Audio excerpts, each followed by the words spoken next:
бях като: Симона, добре, ти си тук. Как стигна до тук? Написа есе. Добре.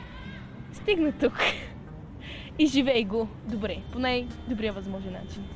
От столичния квартал Факултета до НАСА. Това не е заглавие на филм. Това е историята на Симона, която след като написа есе, сбъдна мечтата си да отиде в космическия лагер на НАСА в Измир. Тези тренажери, всъщност, когато се качиш на един от тях, те симулират чувството да бъдеш в космоса. А пътят на 13-годишното момиче започва от Център на надеждата. Място, което децата от социално рискови групи посещават, за да развият своите умения.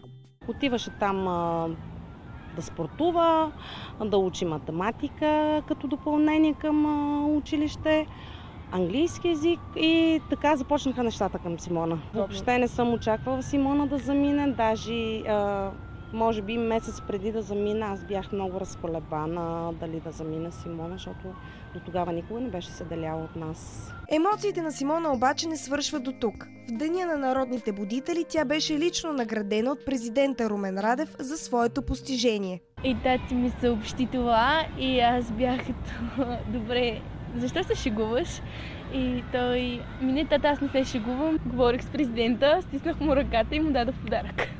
А следващата цел на Симона е да влезе в английска гимназия. За новините On Air, Даяна Георгиева.